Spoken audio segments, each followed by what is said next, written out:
All right. Or shall I say, hello, friends. It is Masters Week, baby, and the boys are back. I am here. Wingo, Bobby, Poochie. No Andre today because he's still traveling the world because my guy finally proposed to Val, baby. So clap it up, Dre. Let's get it. We love you, buddy. But yeah, the boys are here. We're back. How you guys feeling today? I know obviously like we're going to cover a lot of stuff today. We've got, the Masters are happening right now. We're going to recap how, March Madness turned out. Michigan, I don't think any of us picked them to win. But hey, those guys are dogs. We'll talk about that NBA playoff picture. And then we've got a guest joining us. The real Reason is joining us for NFL Draft Insight. So, yeah, packed show today. But boys, how you guys doing? Gosh, feeling fired up. Masters weekend, Tortuga weekend. I'm really just waiting, for Tiger Woods to pull up on an SUV on the course or something. Oh my God. Obviously, unfortunate situation, but what a headline it would have been to see this guy come out and then win the Masters after something like that. Like that was the picture that I had in my head. But no, pumped for this weekend. A lot of stuff going on and excited for it. Yeah, Roy's looking good again. Can he go back to back?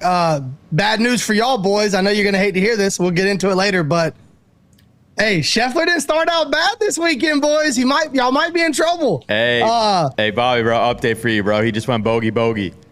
Hey, it's Scotty Scheffler. Normally he's +5 by now, so we're still good. Yeah. It's true. But yeah, honestly, I'm rocking my Tiger shirt. So, I would have wished nothing more than Tiger pulling up and winning this Masters after everything that's going on.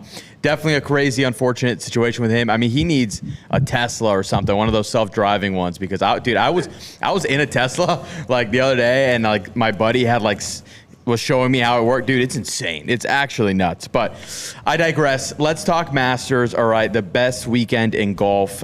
There's just something about it, right? Like the reason the Masters to me stands out above the rest, right? There's the tradition aspect. The course is gorgeous, but it's really the exclusivity of this event, right? You got to join a lottery to even go. But then once you're there, everything's like $2. Like people are spending thousands at the gift shop because you could only buy merch there. I've got this hat. Yeah, exactly. I got this hat. I've never been to Augusta, so don't let this fool you. I had somebody buy it for me. But yeah, dude, it's just the fact that, obviously, again, the tradition, it's beautiful. It's an amazing event. But I think the exclusivity of it really elevates it to another level. And so I love it. It's my favorite tournament, obviously, of the year. It's very easy to say that. But, you guys, what are your thoughts on just the Masters? Would you guys have any interest of going to Augusta? Like, you know what I mean? Like, would you guys go? I don't know, how big of golf fans you are, but I feel like even if you're not a diehard golf fan, that's a place you got to be. Right. Yeah, it's like going to the Super Bowl. Even if your team's not playing, if you have the opportunity to go to the Super Bowl, I think you'd go. Yeah. To mention what you just said about the merch, I heard something on the radio this morning. It's crazy you mentioned that. The Masters sells more merch in the 4-day window than the Atlanta Braves sell all year. And that to me is freaking crazy because being from North Carolina, you understand that the Braves have the whole East Coast as a market. And the Braves, people that don't even watch baseball wear Braves hats on the East Coast. That's kind of a thing. So to think that they have like a 7-state window for a whole year and the Masters, because it's strategic, like you said, you can't get it online. You can't buy it outside of there. Maybe some knockoff stuff. People go crazy for that 4 days. And like you said, you'll send someone money to get you a hat, to get you a shirt. And that was insane. More sales for merch in 4 days than a whole season for the Atlanta Braves. Yeah, that's nuts. And then the other biggest thing that I always think about the Masters, which is sick, is people don't actually realize how hard that course is, right, until you're there, and you're seeing the slopes on the greens and you're seeing how difficult it really is. People think these guys are real athletes that know what they're doing, that dial it up, and then it is gorgeous out there in Augusta. And it being so exclusive to get out there, like you said, that's definitely something you got to be able to experience once. Like the Super Bowl, in my opinion, it's watching. Obviously, it's the hyped up, it's the halftime show. But I'm not sure if I'm paying that kind of money for those tickets. Going to games every single weekend. But Augusta, being able to go there, experience it, and then it's having no phones, right? Being able to take the moment and enjoy. And that's the thing that you don't see in today's age when you're seeing, all these big time sporting events. All you see is holding phones. And I love the picture that people always pull up when Tiger Woods, like back in like 2001, like you see no phones, like people just enjoying the moment. And now it's everybody's phones out because you want to be able to capture that and have it for the rest of your life. But to have no phones, really take it in. You're conversating with people and you're just enjoying the moment, I think is true. And that's what makes Augusta so special. Nothing like a good Sunday watching golf, eating a little pimento cheese sandwich with no cell phone. Hell yeah.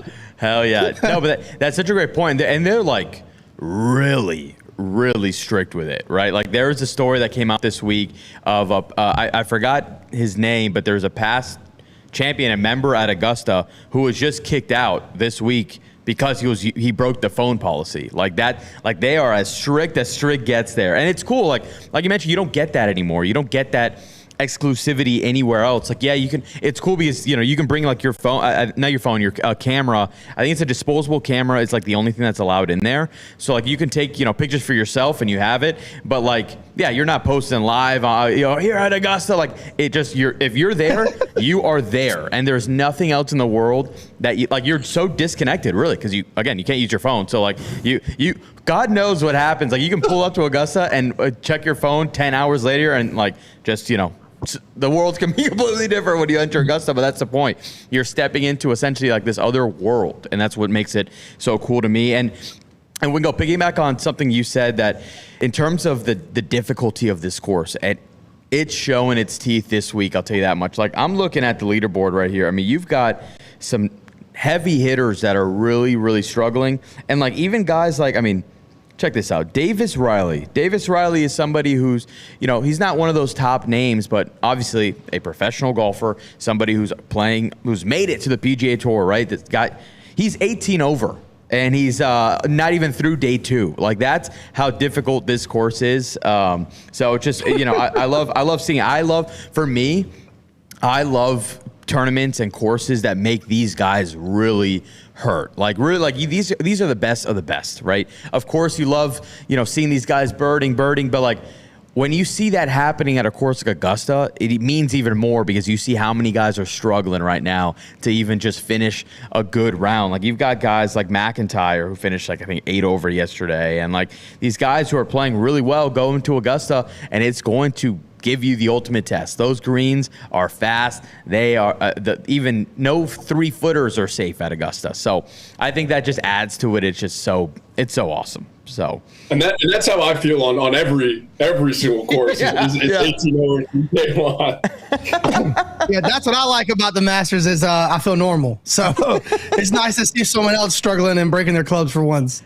Dude, if you guys had to guess what you guys would shoot, right? What would you guys? And this, we're not even playing from pro tees. We're playing from our, white or blue tees.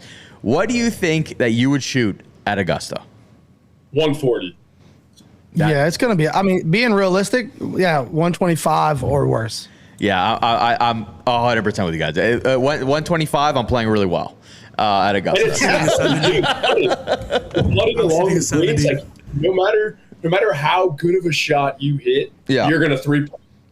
Exactly. It's a good point. Like, dude. I also like the thing about how like the course changes throughout the day, and like you have to account for that. Like the greens in the morning might be slower than when the sun's been out for a few hours, and you're playing 2 o'clock.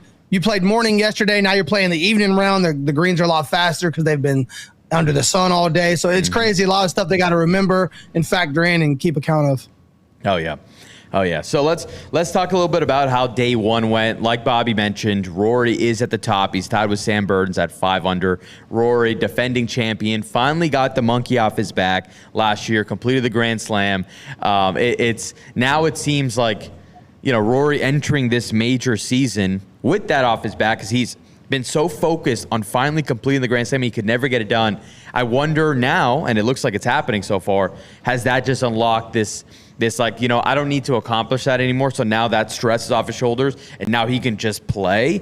And it's going to be dangerous because, like we saw yesterday, 5 under day one, great round from him, defending champion. So, listen, Rory has a chance to after how long it took him, he's in a good position to repeat. But now, will he hold that up? We will see. I mean, there's a bunch of people on his tail, and as we mentioned, Augusta, anything can happen on the weekend. And no lead is safe, which I love. Yeah, I would think too, and I take a look back to last year, right? Sitting there watching, Rory going into that last hole, he had a chance to put it away, right? And that those you normally don't see guys like that miss, and that's where all the tension, right?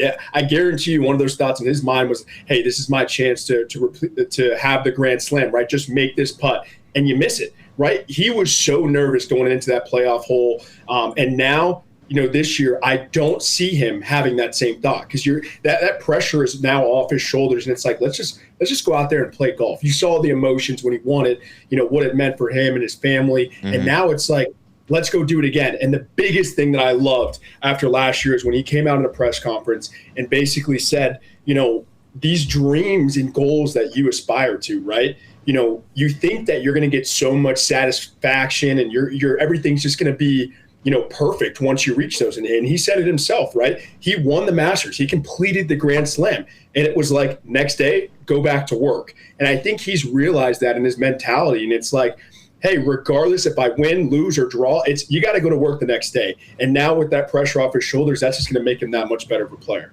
Mm-hmm.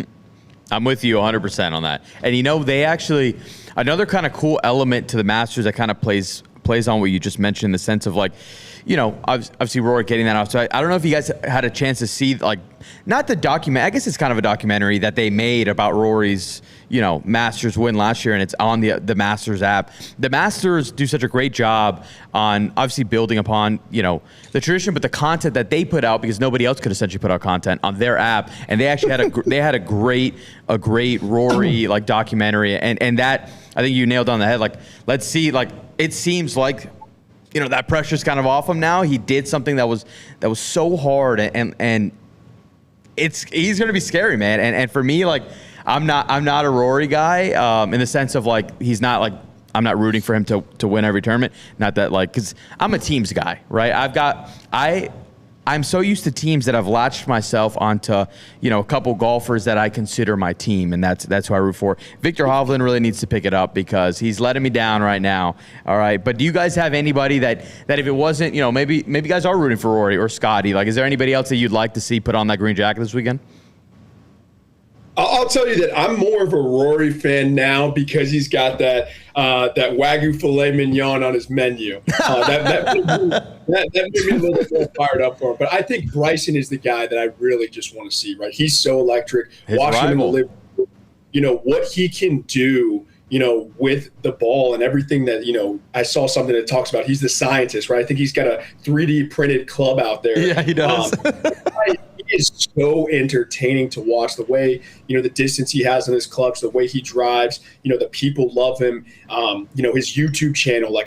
I sometimes don't even watch his tournaments with Liv, but I love watching his YouTube channel. Mm-hmm. And so that's what I'd love to see go out there and get a win. And I think that's going to elevate his game, with everything he has going on. You see him on commercials, you see him on ads. He's one of those guys in golf that has a personality and is enjoyable to watch every single day. So for him to do that, I think will change the game itself.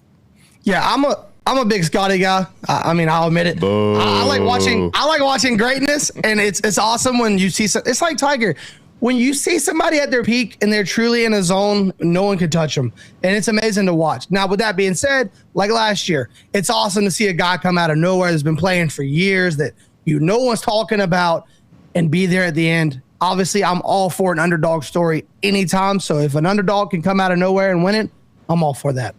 Oh, yeah. And I'll give you about Scotty too. The crazy thing is you talked about him playing in his prime, right? I remember watching, Pebble Beach or whatever it was about 2 months ago. And, I'm listening to the broadcasters and announcers and they go, he's got to have a chance. I think he was 18 under to have a chance on this. He's got to hit this shot about, 3 feet away and eagle the 18th to get to 20 under. So once he hits that, he'll have a shot at the title, later in the day. And I'm listening and I'm like, what do you mean once he hits the shot? And what did he do? He drilled it about 4 feet away and eagled it. And I'm like, to be able to have the confidence in himself, knowing that he's going to do what he does. I didn't have the chance growing up to watch Tiger. It doesn't look like I'm going to have too much time to do that now, but Scotty's definitely something to be able to watch and enjoy. Yeah. Well, last thing before we move on for the Masters, I know we've had this debate in the past, right? We did the food debate. What would be our main meal?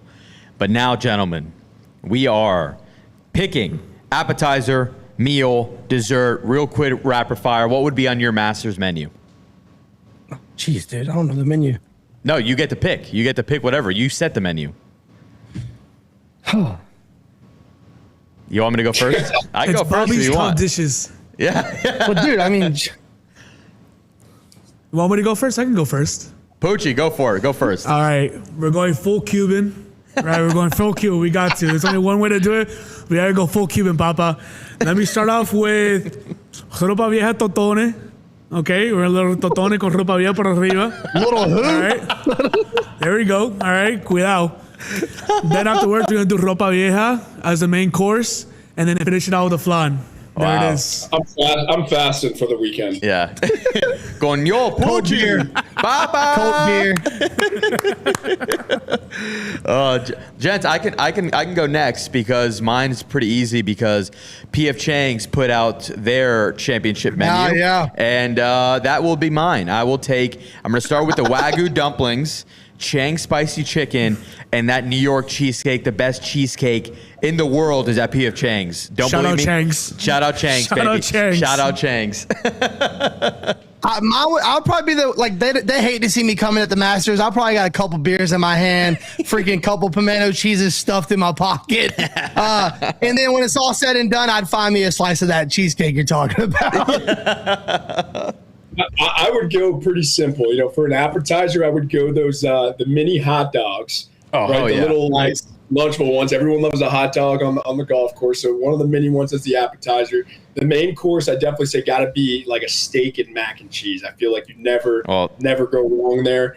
In dessert, it's got to be some. I love frozen yogurt. Anything with Reese's or peanut butter. So, and then maybe some ices along. It's hot out there. So, Ooh, a good slushy would be nice. Yeah. some ices mixed with tequila or transfusion frozen Yes. ices. So, I love it. Well, that is the Masters. Tuning in all weekend long, obviously. Sunday, all I can hope for is that it's a tight race on Sunday. Make it interesting, and yeah. We'll keep watching. So with that, we will move on to March Madness. Hold up, before we move on, Dave. Oh. We got to announce we got a little event on Saturday. Oh, to our Poochie. local viewers. Yes, Come on, we got to Poochie. announce the event. All right. That's why you're the super producer. Yes, little Masters watch party. Masters watch party at Bodega in Coconut Grove, Saturday, 2 p.m. Be there.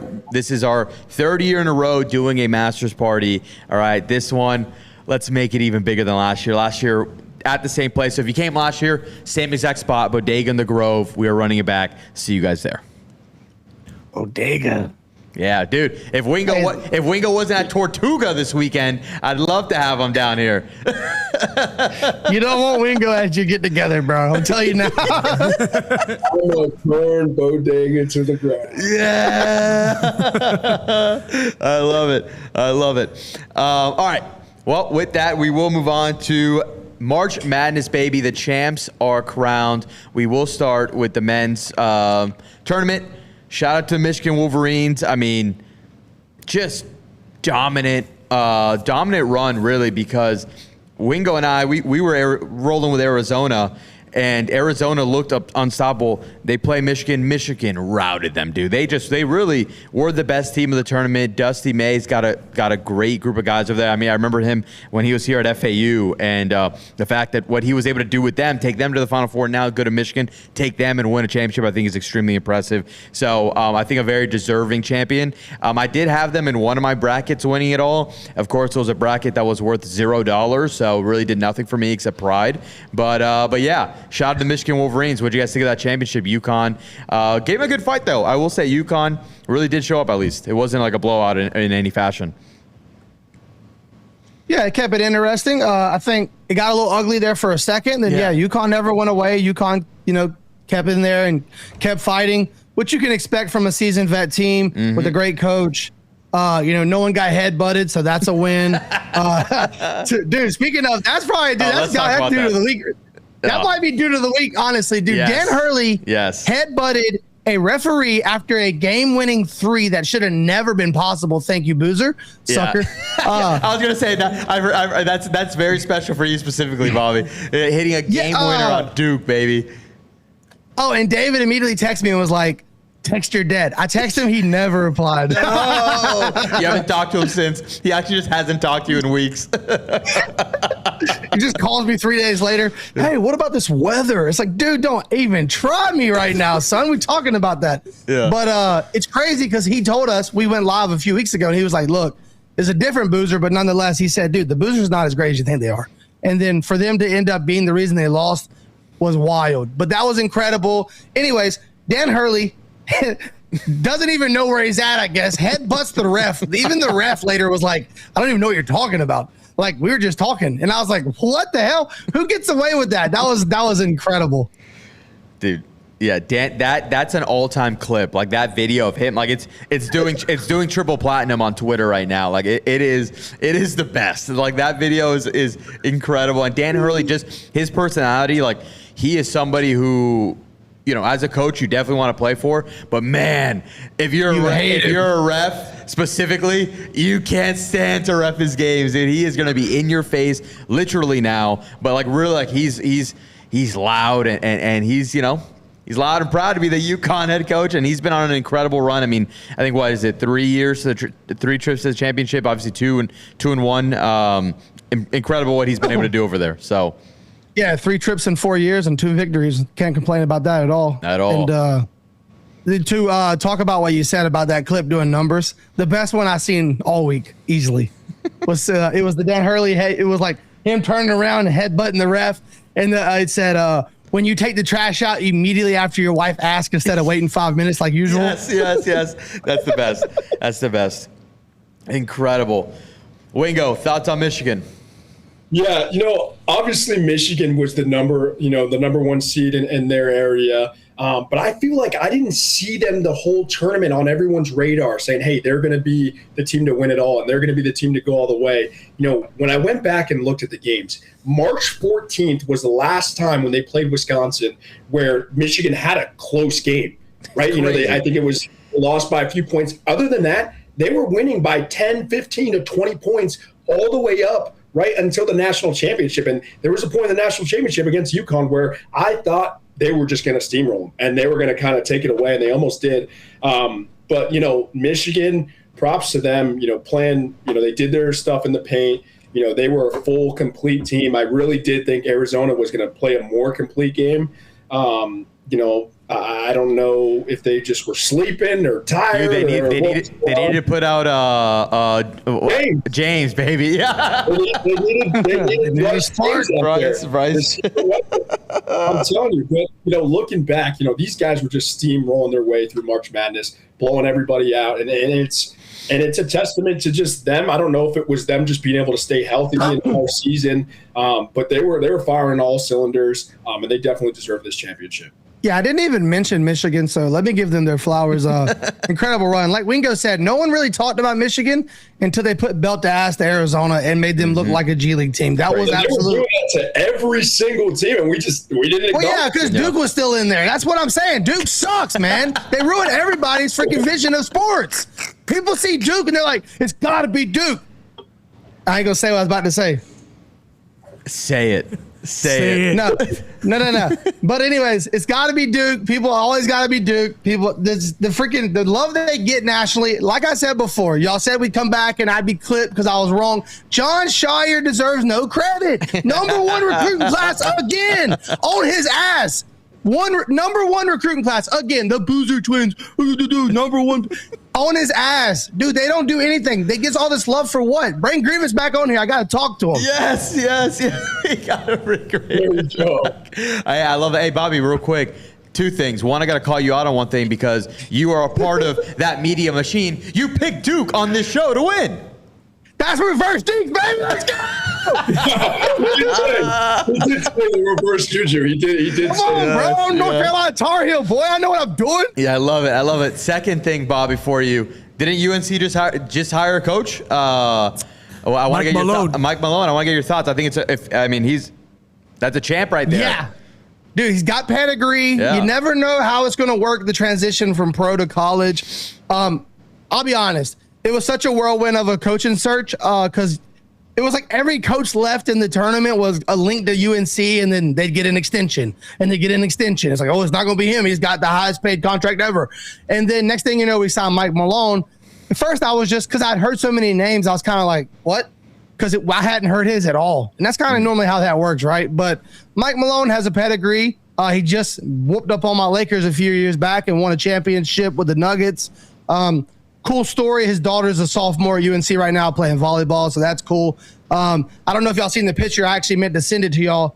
He freaking showed his room set up in Chapel Hill. They freaking gave him every pair of Jordans, every shirt. So sick. Like absolutely ready on campus. That's got to be one of the easiest selling points, which brings me to my next point. Jordan, how the hell are we not recruiting more kids? You're giving the damn coach 70 pairs of Jordans, but you can't get a kid on campus.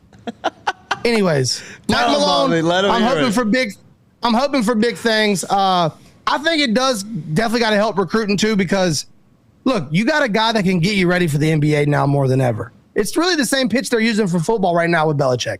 First year wasn't that great, but he's got to get his guys in the building. Mm-hmm. If you're a player and you want to go to the league, that's the ultimate goal. Who better than the guy that's coached at the highest level and won at the NBA level? So what the hell is this guy doing over here? I thought you were about to refer to UNC football, saying going to UNC to play for Bill Belichick. Dude, Wingo, I don't want to shit on Florida. I do not want to shit on Florida today. Let's move on, dude. Let's move on. Nothing about Florida, but I don't think UNC and Bill Belichick will ever have success there. And here's the thing, and I'm here, and look. With the money, he's having issues with NFL coaches coming to visit. They don't want to recruit from there. It's not happening. There's only one thing I got to tell you about that, Wingo. We don't care. We don't. We're a basketball school. We don't care. Now, y'all are a football school. What the hell's wrong with y'all? Wait, dude, they just won the national championship in basketball last year. They're a football school. They're a football school. The basketball's carried. Hey, basketball teams out there like Greg Jennings. I put the team on my back, though. I love it, dude. That's actually, damn, honestly, like, Bobby, honestly, Wingo kind of cooked you there because you did this whole analogy of pro to college, and he goes, well, Bill Belichick's at UNC. Yeah, but we don't care about football. I was just saying, that's Incredible. the same pitch. I know. Incredible. Wow. All right, well, not leaving March Madness yet because we do got to give a shout out to the women UCLA Bruins. Jaime Jaquez's sister, baby, balling, winning a national championship. That's incredible. To be honest, like on the women's basketball front, it's South Carolina and UConn are usually the ones who are just so dominant. Did UCLA just kind of come out of nowhere and just win this damn thing? Because that's pretty awesome. I think this is like a sneaky, like humongous upset because South Carolina is like one of like the dude, they've been powerhouse of blue blood women's basketball programs the last couple of years. Them and UConn. Yeah, and like UCLA smoked them. Like it was like a 20. Really? Yeah, I think it was like a 20-something point game. I think it was like 79-51. So they got absolutely smoked. Like it wasn't even close. And like What makes it even crazier? Oh, go ahead. My bad. No, go ahead. I was just saying it was a crazy upset. The altercation between the South Carolina coach and the UConn coach, Yes. a man and I a did woman see that. headbutting each other on the sidelines. I'm thinking South Carolina just dethroned UConn. They're going to just roll and win the championship.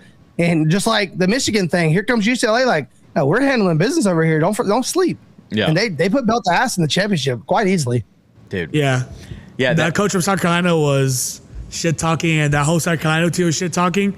And UCLA came in and just whipped their ass. And Jaime Jaquez's sister dropped like 22, just casually. Let's go. Out of nowhere, dropped 22. So cool little story there. You know, Jaime wasn't able to do it at UCLA, but his sister did it for the girls. So that was pretty cool. Their first championship in school history for the girls program too. Hell yeah. Hell yeah. And then another shout out for women's basketball, not in college, but even in the WNBA, right? These, guys are seeing now their salaries are going to go up with not only just the marketing deals, but what they're going to be able to make. And I think that's amazing when you look at people like, Caitlin Clark, right? Why not stay in college as long as you can?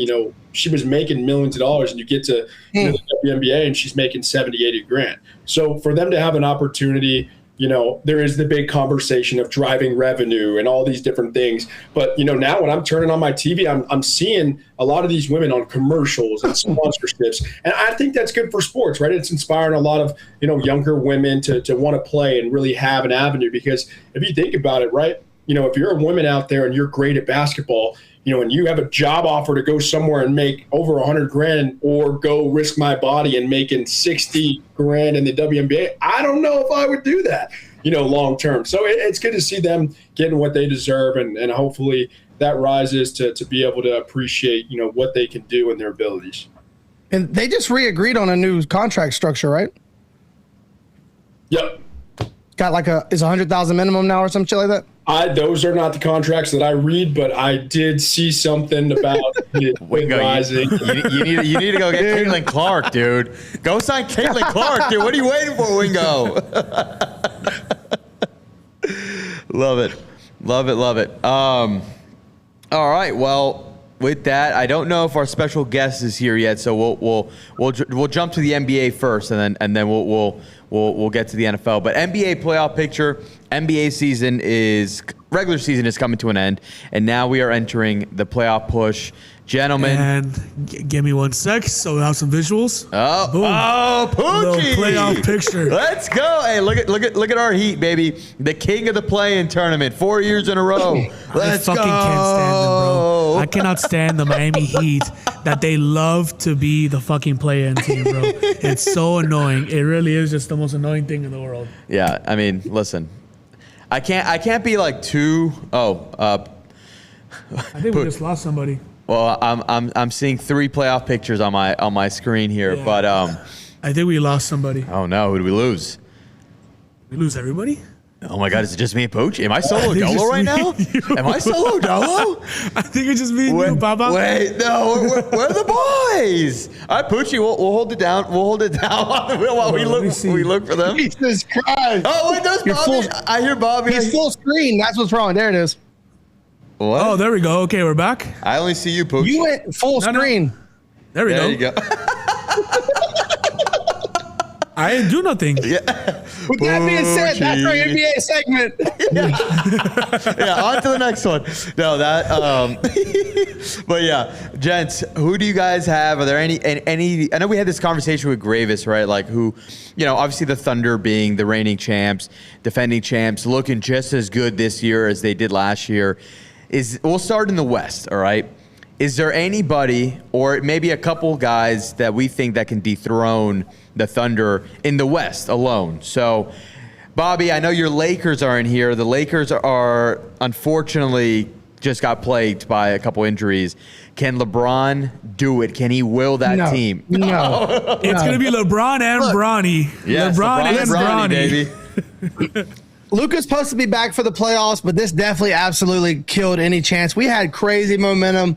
I remember talking to it with Grievous how we were struggling. It was just an ugly product. Yeah. The Lakers have won they won 12 out of 13 games since we talked about that.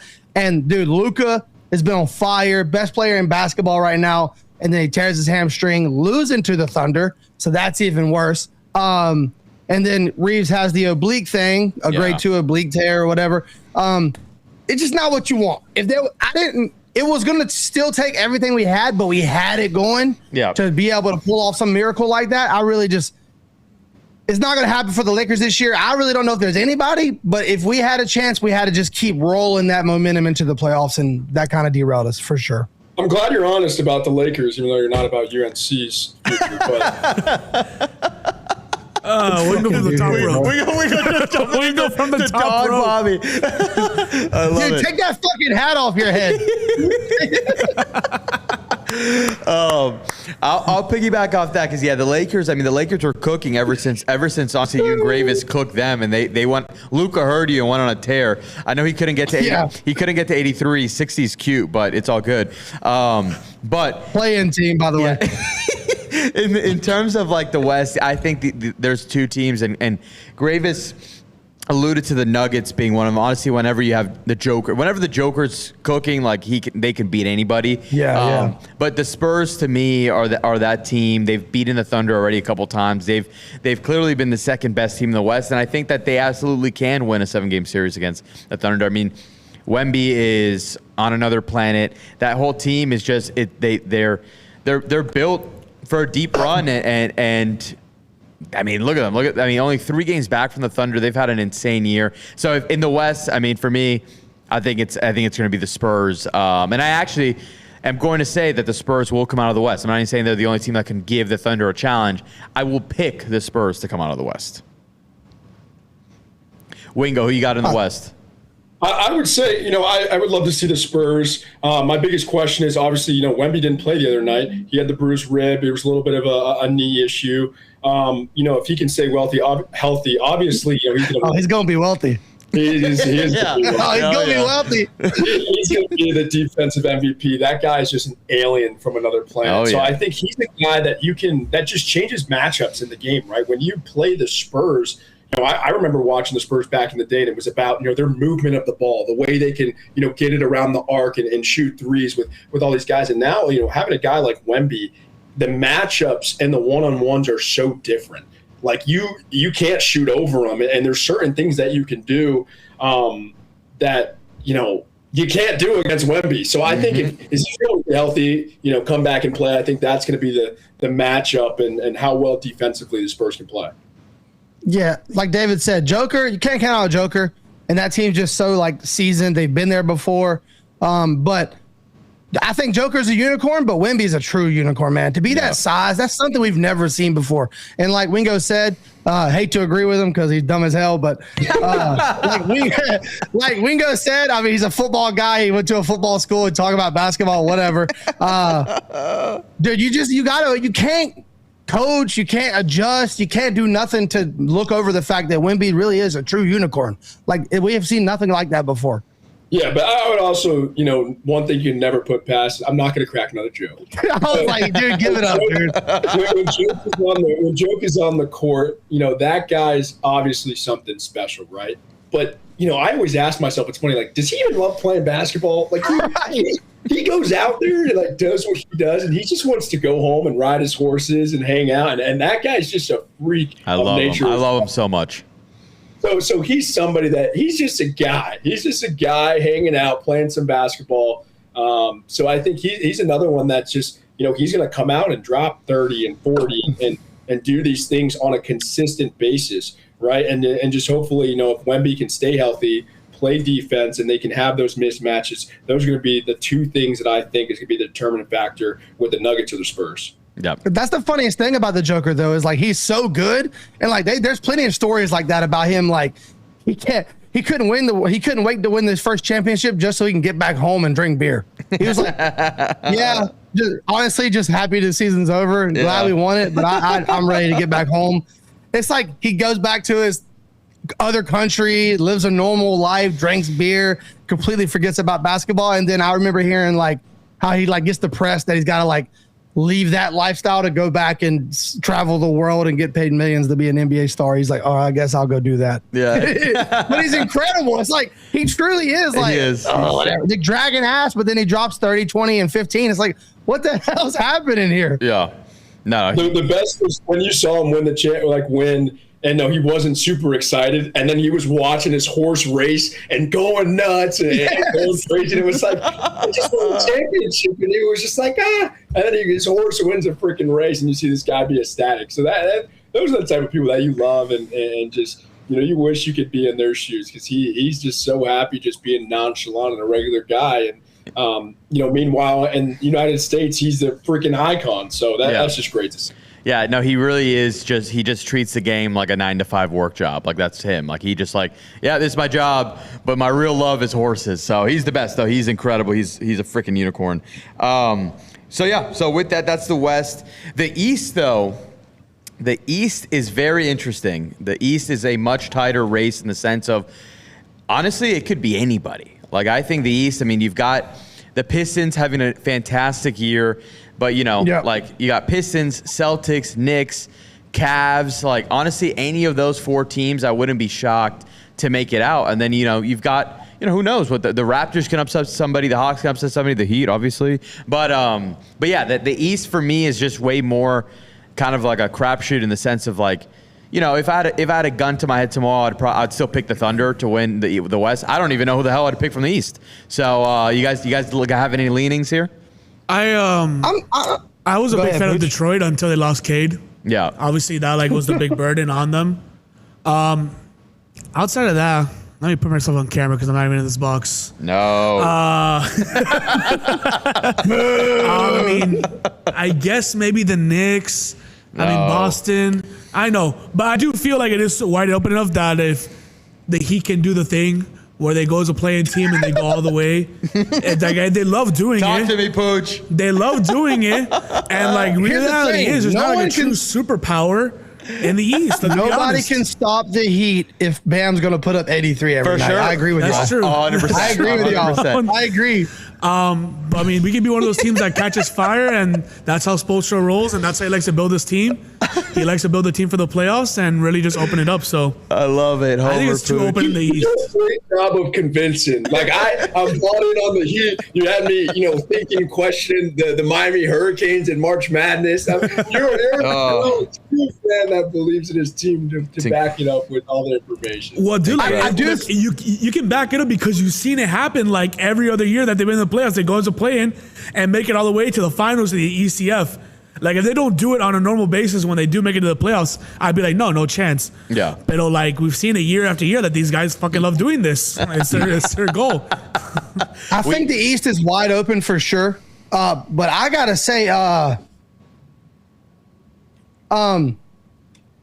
the Celtics, now that Tatum's back, are playing great basketball. Sorry, I just got a message and freaked me the fuck out. The Celtics are playing great basketball. Tatum's back now. They are the 2 seed, even without Tatum. They're playing good ball right now, and those guys have been there before. I do believe at the end of the day, though, it's whoever's going to lose to the Thunder. I think that's what we're doing here. Mm-hmm. Maybe the Spurs pull off a miracle in the West, but I think the finals runs through the West this year. It's just a matter of who's going to lose. Yeah, I'm with you. For me, in terms of the West is just, I'm with you too. The Thunder, I would probably pick them to win, but I will say, I think the Spurs, I think who's ever coming out the West probably would be the favorite. In the East, though, I think this is the year that the Cavs with Donovan Mitchell get over the hump and at least get to the finals, because they lost to the Pacers last year. They added James Harden this year. If they can put everything together, I think this is their time to make this run again in a wide open East. The Celtics are playing really well, but I'm never going to pick them because I hate them. Hate the city of Boston. But yeah, that's so. Yeah, I guess I would be going. I'd be going Cavs Spurs. That's going to be my final prediction. So you guys got Thunder and who? Boston. Officially in Boston. So Thunder Boston. Wingo, you got Thunder Boston. Thunder Boston. All righty, Pooch, who you got? That sounds like a badass picture from the 90s. Poochie's got the Heat and who? I got the Heat and the Spurs. Let's go. A rematch of 2013. Let's go. It's usually best of 3. We got them once. They got us. Let's settle number 3 for all-out domination. Boy, dude, tell me Thunder Boston doesn't sound like a badass closer in the MLB in the 90s. Now on the mound, Thunder Boston. Oh, speaking of closers, now coming to the mound to talk some draft. Yeah, let's do it. Our boy I clicked the wrong button. Yeah. So I wanted to make it his button is right next to the full screen of the. Bro, he was straight chilling too, dog. It was like a jump scare, listen, dude. Bro, he jump scared me. I can show you guys what it looks like in front of me. There's a whole bunch of buttons. Let me see on my full screen so you guys can see it. I have a screen here. I have a screen here. I have a computer here. And I'm kind of going blind right here. So little mistake on Pooch's part. But regardless, I think that's Wingo, did you give your picks? Yeah, you gave it already. All right. Well, with that being said, Under Boston, let's jump into the With next that being segment. said, Bobby, we'll hand it off to you, buddy. Let's jump into Yep. the next segment, baby. Hey, this next guy I'm normally talking Dolphins with, and we probably will touch on the Dolphins, but Reason, glad you could join us talk a little draft, man. I appreciate you having me for a second time. Yeah, welcome back, baby. Go back and look at that screenshot. I look like a deer in headlights. Oh, man, I love it. I'm just glad you wasn't doing anything illegal, so we're good. Nah, I didn't give Buddy a heads That's up. true, Like, hey, too. we're going to you. It's like, welcome to the show. just Why? Go back tossed it and on look. him, bro. My eyes, bro.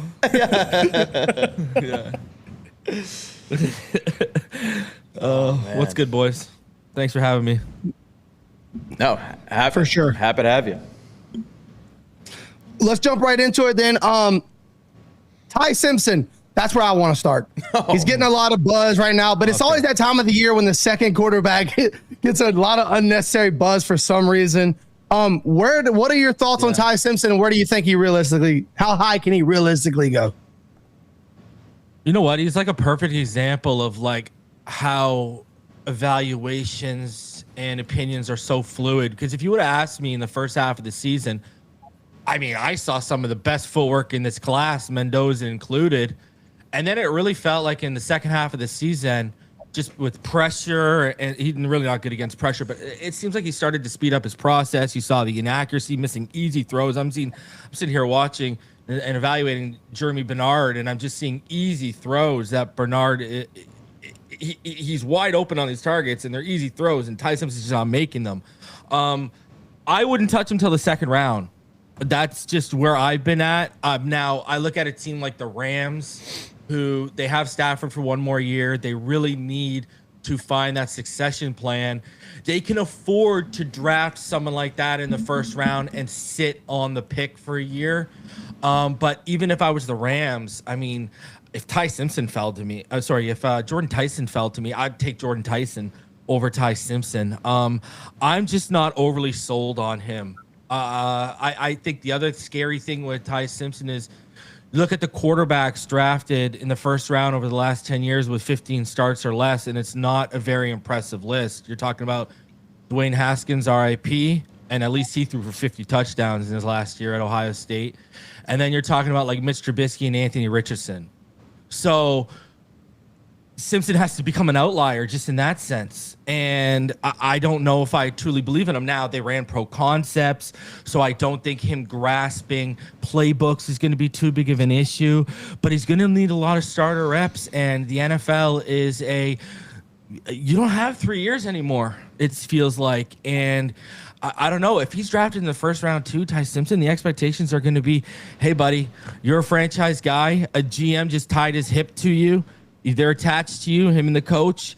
And you got to ask yourself, that's the biggest question. If you were a GM or coach, would you tie yourself to Ty Simpson in the first round? I wouldn't personally, but I have a feeling like there's always that team that does, right? Like there is that team that will take. So actually, my question for you, if there was a team to do it, who do you think is going to be the team that's going to take them? If there was one. I think the Rams, like I said, make a ton of sense. I think the Steelers make a ton of sense. Now, do the Browns and the Jets, who have 2 first-round picks, do they take another shot? You know what I mean? I don't know.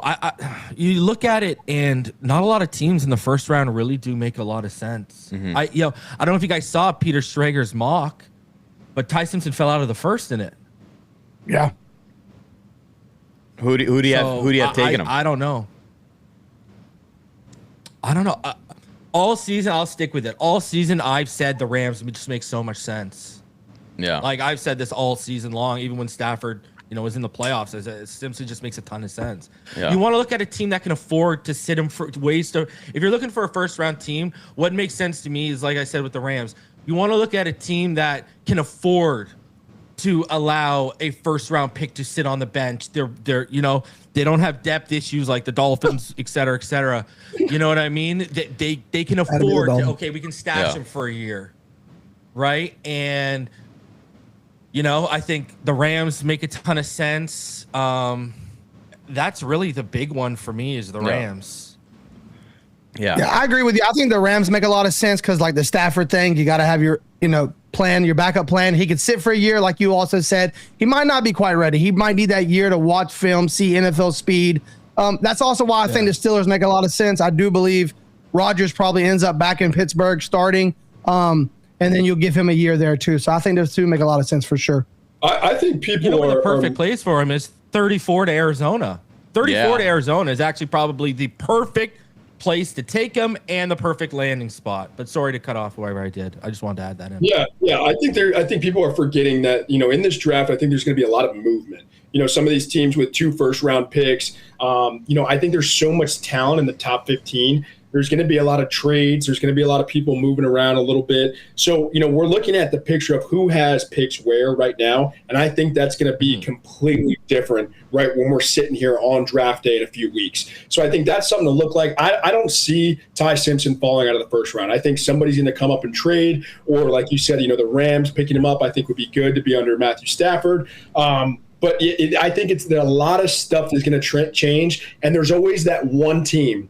Everyone has their board, knows what picks they're going with, and there's that one team that's going to screw up everyone's board, make a trade, or pick someone that they shouldn't have picked that they don't need, and it's going to change the whole trajectory of the draft. Come on, Jets, baby. Come on, Jets. I'm hoping. I'm hoping. Too. Please. Hey, if Houston really wants to send a message to Stroud at 28 that you better get your ish together, I mean, that's a good message to send. You gave him the 50-year option. You're not giving him new money. I mean, you want to send a message, and they're a pretty deep team. You want to send a message. 28's a message. Stroud, get it together, or guess what? This guy's going to be sitting for a year behind you, and he's next up. I like that play. So I know we try to cover like a more wide range and not focus on local, but I mean, how could I not ask you about who you want the Miami Dolphins to take at number 11? All right, come on, give me some options that you'd be happy with. Right, it doesn't have to be one guy. Give me a few guys that you'd go with. And hey, reason I ain't gonna mention no names. Francis Mono is the dream. I ain't gonna mention no names, but I know you just got some recent insights, so don't be afraid to share a little juice. All right. Oh yeah. Francis Moinoa has been the dream for me all season. That hasn't changed. He'd be my number 1 spot. I think Caleb Downs is arguably the best player in the draft, but if he fell to me and Moinoa was there, I'd probably take Moinoa. I love would Caleb Downs would be there. I got an episode coming out with Jordan Reed, and he thinks there's a chance Bain out of those 3 guys. It sounded like he thought Bain was the more likely to fall to us. Mm-hmm. And so I'd love Ruben Bain. I think if anyone's going to bet, if you're going to bet on an outlier, you bet on him. You don't bet on Cassius Howell because of the power that man possesses, right? And you can flex him inside as a 3 and stuff. So I'm a big Bain guy. I think those 3 are obviously at the top of the list. Now, listen, I don't care what the backlash is. Jermod McCoy is that dude. I would at 11. I'm sorry, man. Jermod McCoy is that dude. I think if he would have came out last year and he wasn't hurt, he'd have been the first corner off the board last year. He's better than Jahdae Barron. He's better than Will Johnson, and I was very high on Will Johnson minus the injuries. This kid is the real deal. I like Mansour Delane. I'd be fine with that. Vega Ione was someone I was saying for months, hey, if we trade back him or Kenyon Sadiq would be ideal. But now I'm at the point where I'm okay with Vega Ione at 11. Kenyon Sadiq's probably the only weapon I would take in the first round. I think he's just special. I think he's Vernon Davis 2.0. I think he's better than Colson Loveland, and in terms of a prospect with a ceiling, I think he's better than Colson Loveland and Tyler Warren. I think only Brock Bowers is probably the better guy over the last couple of years to come out than him, and Bowers has that injury history, and I think Kenyon Sadiq's built better for the abuse of the NFL, physically much better. So I'm pretty open. I mean, I've said since the season ended, at 11, you have to have a pretty wide range. You can't. It's not like a top 5 pick where you can lock in on one guy. You got to have a pretty wide range here. You got to be open to a trade back, and there's got to be non-premium guys you got to be open to.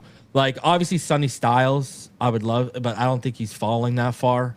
You know what I mean? But really, I'll give you 5. Moe Noah, Caleb Downs, Ruben Bain, Jermod McCoy, and Vega Ione or Kenyon Sadiq. Those would be the guys I would want the most in view as, like, that's a grand slam. Now, would I be happy with Mansour Delane or Jordan Reed mentioned in his article today, Spencer Fano, they're really high on, which I asked him about on the episode coming out. I like Spencer Fano. I want Austin Jackson gone. So anything that moves me closer to that end game, let's go. So, I mean, you know, there's there's grand slams, there's home runs, there's guys you could, like I said, you got to be really open at that position. Yeah. Because the board can fall so many ways, right? People are real torn on Fano. So what is your analogy on him? I know a lot of people say he's a little light in the ass. He's got crazy athleticism, elite athletic. Yeah, I see him as a guard day one with his athleticism while you get him in a NFL weight room. But what's your evaluation on him in his light in the ass? Well, the lack of anchor is for real. The lack of length, even though the pro day, it's for real. You know, I thought he struggled against Texas Tech, which was his only really pro level competition. Really susceptible to the inside counter move that David Bailey started beating him with as the game went on. You know, so listen, I look at him this way. I think he's going to be, if he's at tackle, I think he might have a lot of the same issues Will Campbell had last year. But he's a better athlete than Will Campbell. So I don't think he'll have as many, but you'll see similarities. I think you kick him inside, now you're starting to deal with like a potential all-pro.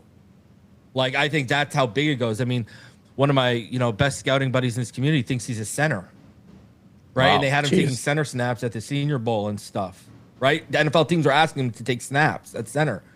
So, I've heard some people use the analogy, it's, you could be a Pro Bowl tackle, you could be an all-pro guard, or you could be a yellow jacket center with Fano.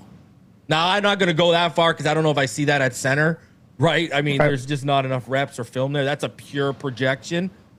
It's just like guard would be a projection for him, but it's an easier projection for me than having to snap the ball, being behind, when you snap the ball out of your stance, et cetera, right? So I think he's a guard. That's where I think I got my guard big board coming out this weekend, and spoiler alert, he's my number 2 guard behind Ione. I think he's a guard. I think the other thing too is people don't realize is he's so young. The guy's 21 years old. I think he's still got a lot of potential, a lot of room to grow. People talk about, being light on the ass, but, I think being in the NFL, he's going to learn a lot of, more technique things that he had in college, how to keep his ground, how to keep his feet underneath him. And I think that actually can help out if he's starting at guard.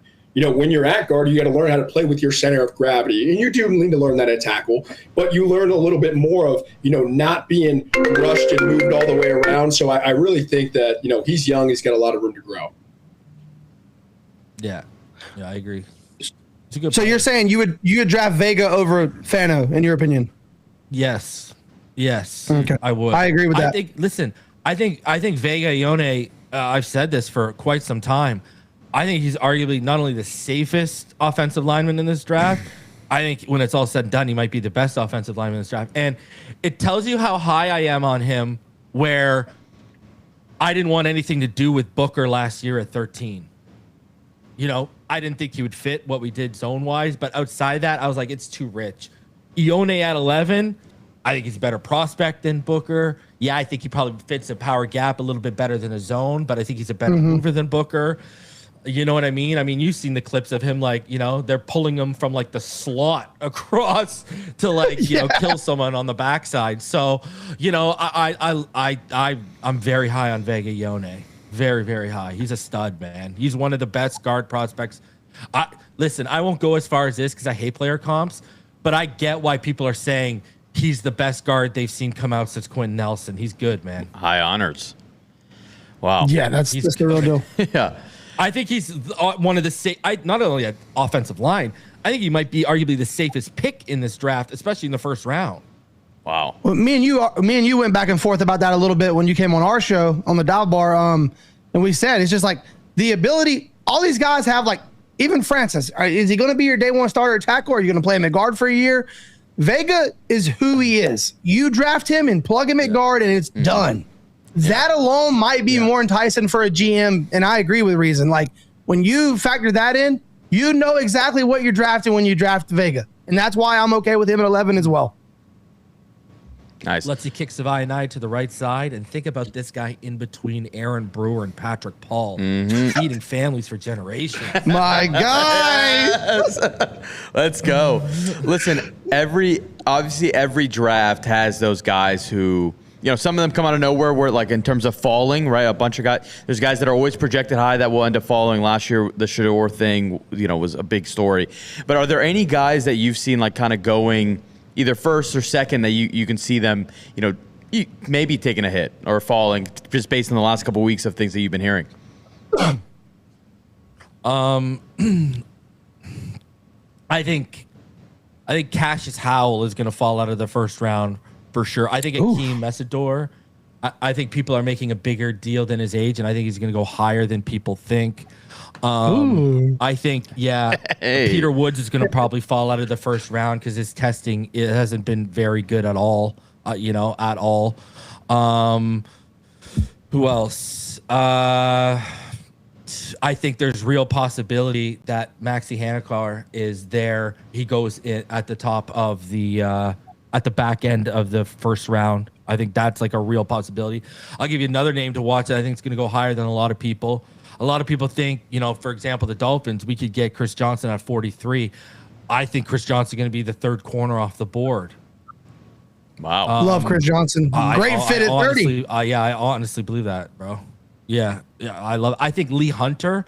I've seen people like having Lee Hunter go at the top of the second.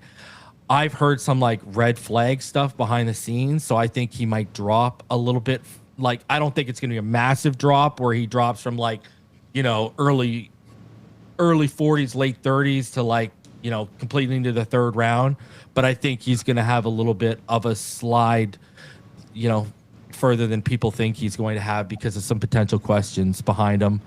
Who else? I think D'Angelo Pons is going to go higher. I think people are knocking him too much for his size and not realizing the type of dog that kid is. Yeah. So I think he's going to go higher. I think like the current consensus is he goes in like the late 50s, early 60s.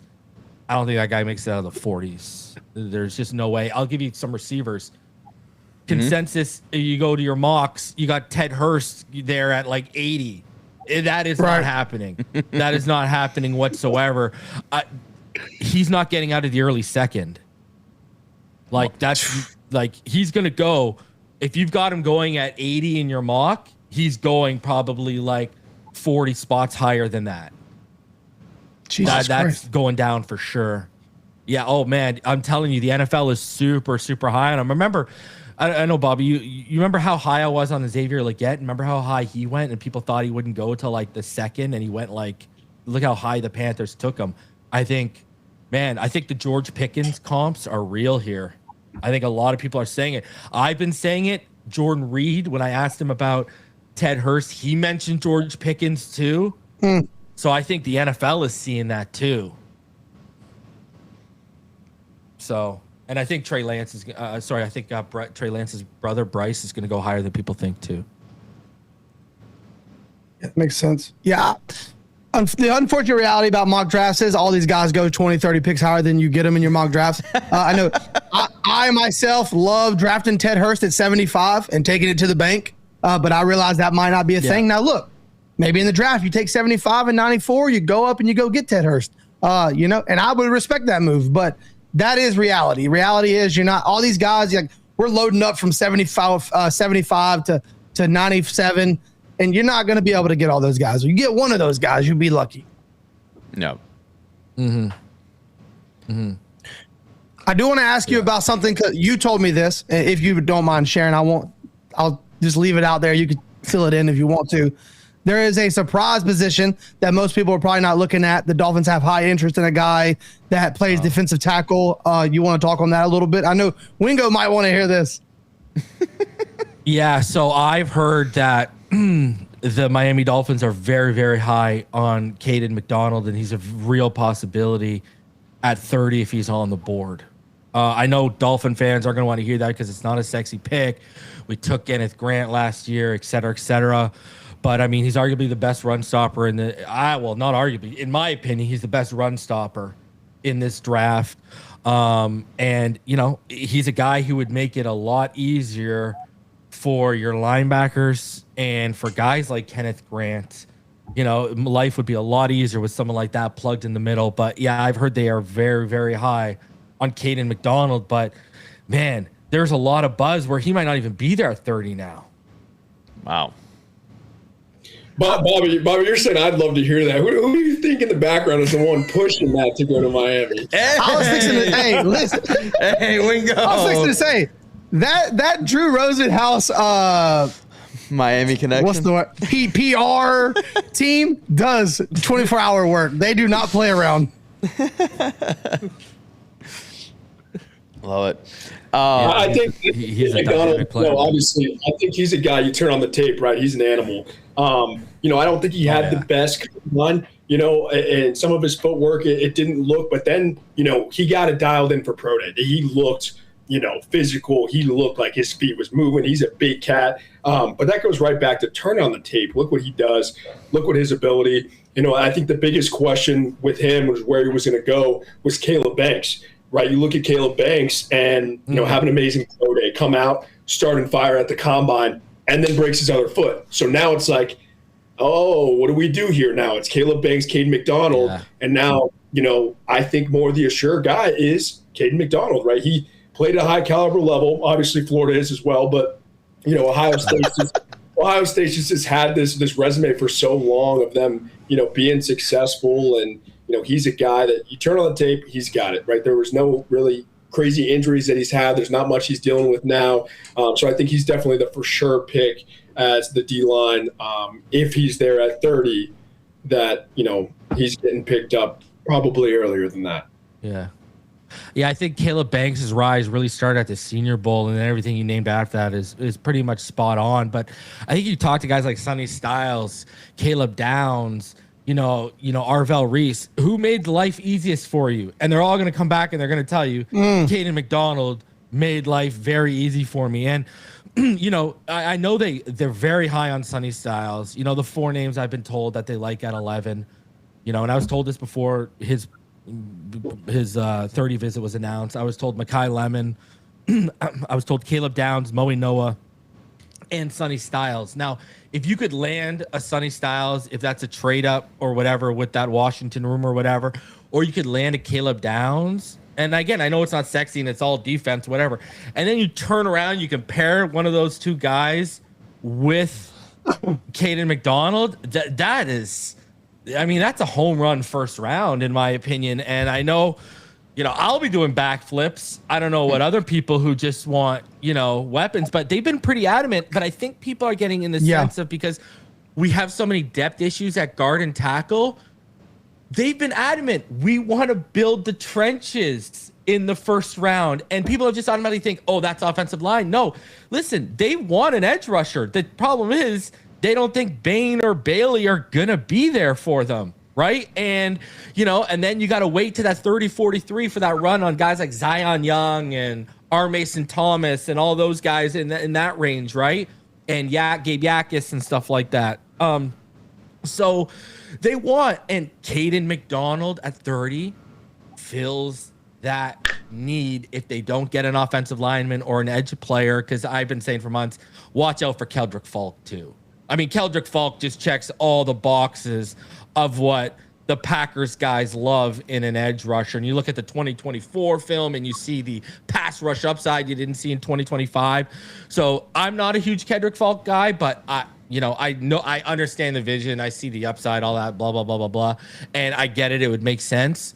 So I think Caden McDonald would fill that void of, hey, we want to address the trenches in the first round. And McDonald would be a perfect option to do that on the defensive side of the ball, in my opinion. Yeah, and I think people are stuck on the fact that we have a loaded defensive tackle room. But I think if we're being honest, Zach Siller is on borrowed time at this point. You do need to replace him now or later. So it is what it is. Mm-hmm. You do got to build for the future, because he's not here 5 more years. Even if he's here a little bit longer, you ain't got much left of Zach Siller being a true piece of the Dolphins. So I think once you realize that, defensive tackle was a much bigger need. The last question I got for you, and I'll let the guys go. You hear so much about trade down. We need more picks. I am of the belief, though, you really don't want too many picks. You kind of want to you don't want to leave a draft with 13 players. That's my opinion. Maybe I'm wrong. Maybe Sully does. In your opinion, do you think we're going to take some of these picks? Maybe we trade down, but then bundle up picks, come back up. How many players do you think we end up actually drafting in this draft? So we have what? I think 11. 6 picks in the top 100, right? 7 in the top 94. Alone. 11, 30. Yeah, 11, 30, 43, 75, 87, 90, 94. Yeah. I think, man, honestly, I think they're going to try and add more picks. Really? I think what Wingo said earlier was dead on. Jordan Schultz even reported it that the first half of this draft is apparently going to be very active trade wise, and a lot of teams are looking to move back. They basically implied in the top 12, a lot of teams are looking to trade back, and I mean we fit that, right? Yep. Again, we talked earlier about Ty Simpson. What if there is a team that falls in love in this draft process and they are worried about the Rams or maybe Tampa because they might move off Baker? I don't know. I wouldn't move off Baker, but you get where I'm going with there. They're worried and they want to jump them. I mean, I would trade back, right? And then we talk about the Vega Yones and the Kenyon Sadiqs. Man, to answer your question, out of 11 picks, I'm gonna say they're gonna add at least 10 players. I think they're gonna hold, and they're gonna. I think they're gonna. We got so much depth issues. I mean, all the trades we made for Chubb and Tyreek, they really put us at. If you look at guard and tackle alone, I mean, think about the positions we could double dip at, and be serious here. Realistically, we could double dip at guard, we could double dip at edge, we could double dip at corner, and we could double dip at wide receiver, and it would all make sense given our holes. And that's 8 players if you double dip. Well, if you had to rank in terms of those positions, which ones do you think are more likely than not to double dip? Like I think we're going to double dip our receiver, to be honest. Like I think we really are. That's the one. I think wide receiver is the double dip. That's going to happen 110%. And then on day 2 and day 3. And then I think edge and guard are the other ones, and in that order. Cool. When you think of the need and Sully's background, I think receiver is a no-brainer. They're definitely going to double dip. Yeah. Yeah. Well, Reason, appreciate you for joining us, man. As always, we're going to do more stuff in the future for sure. Oh, yeah. Appreciate you for giving us some time. Good time, boys. Thank you for having me, guys. Awesome, man. Thank you for joining us. Have a great weekend, boys. You too. All right, oh, yeah. See you, boys. All right. That was awesome, dude. He was great. Draft is right around the corner, dude. We are in draft month, end of April. Do you guys smell that? That's the smell of football season, baby. We are back. Let's get it, baby. I love it. Well, gents, to wrap us out today, we are doing our debate of the week, and we are going to tie it. We are tying it to the Masters, all right? We are doing, in honor of the pimento sandwich, the proper way to cut a sandwich. And I have a feeling, I don't know why, because listen, Wingo's mentioned a bunch of times, he's a big sandwich guy, PB&J guy. Wingo, how are you cutting your sandwich? No J. No jelly. Just PB. I'm talking about like the triangle cut or the straight cut. Yeah. Yes. I have never in my life. Horizontal straight down the middle, or are you going? I've never done a triangle cut in my life. It's always because if I get one triangle that's just not symmetric and it's just so off from the other one, it's gonna You got to throw the sandwich away. But at least if the rectangles are just slightly off, it's like all right, it works. But if the triangles are just a little bit messed up, my day's ruined. The legend of Wingo grows every single day. I think that the triangle cut is just so approachable, and there's so many options, especially once you start going, there's so many options for your next bite. I'm pitching the sandwich right now. You take that corner, and then you get that like second to the middle, good like hard bite. It's like, dude, the triangle cut's beautiful. Dude, I'm gonna kind of throw in a wild card here because I'm gonna go. No, not those 4 squares. No. I actually don't cut the sandwich in like the center or anything. I just cut, like, if I'm gonna maybe cut anything, I'm cutting off like the crust, whatever the hell it's called, and I'm just gonna eat my sandwich as a square without the crust. Dude, I love you how in kindergarten, bro. What are we doing? Yeah, I know. My daughter and my son get me to do that. Like their lunch, crusts. Yeah. Since I don't eat jelly, I only eat peanut butter. I bought one of the Uncrustable makers, so I can make a peanut butter sandwich and then press it down so I can have just a peanut butter Uncrustable. So, all right, that's valid. Just make it a circle. Why not? You get all the good bites. I love it. Hey, listen, I love how David, we just let that like go. He was like, I cut off the crust or whatever. It's been crust for 300 years, dude. It's called crust. I didn't let him go. There was no other option. There was 0 other options. He was like, crust or whatever you call it. We call it crust, dude. Dude, honestly, I don't know frame. I cut the frame off the bread, dog. I cut off the frame where I'm I from. cut off the dark part of the side sandwich, that thing, whatever it's called. I love it. All right, I got a wild card. I just don't cut the sandwich. You just eat it. Pooch, it's like the same thing. Don't cut the sandwich. That's fair. Just eat it. Just eat the sandwich, bro. What are you doing cutting? Are you afraid you're going to choke on it? Like, just cut it. Cógelo y ahí, cómelo normal. Wait. Say that again. Cómalo and do cómalo and do the motion again. Oh my God!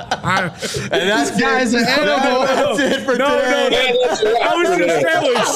That's obviously a sandwich. That's a big one, Pooch. That looks like 2 of them. Fucking guys, bro. Que sucio, bro. Golly, bro. It's Easter the other day, bro. We're out here doing this shit. What are you doing, boys? We see Pooch do that once or twice in San Francisco. Oh, and it's just like that. That is a wrap. That is a wrap for today. Hey, No. What happens at the question? What happens at the question mark bar stays in the question mark bar. That's the name of it, bro. We forgot the name of the bar. It's a question mark bar. Well, we're not done yet, Dave. We do have one last. We do have dude of the week.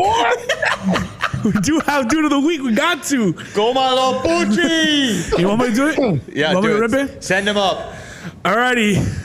Ladies, gentlemen, whoever's in the chat with us, our dude of the week, we decided mid-show, is going to be Robert McIntyre flicking off the camera at the Masters. I mean, there's no more of a they're just like us moment than this guy middle fingering the camera at the Masters after a quad bogey. I mean, that's a dude moment. Did you see he got reprimanded for it too? He got in trouble, yeah. Today the Masters people had to have a conversation with him because they didn't think it was obviously it wasn't a classy move. And Augusta's all about tradition.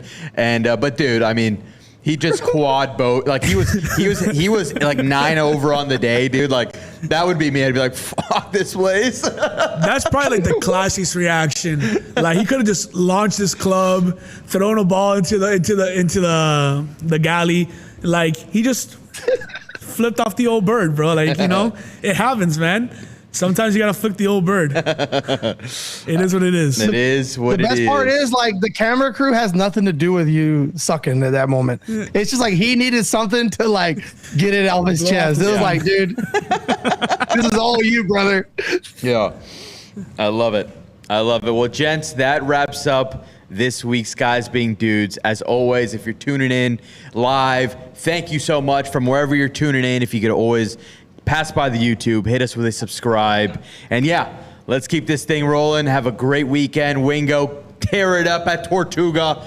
And everybody, we'll see you in Miami at Bodega, 2 p.m., Bodega in the Grove, Masters Party.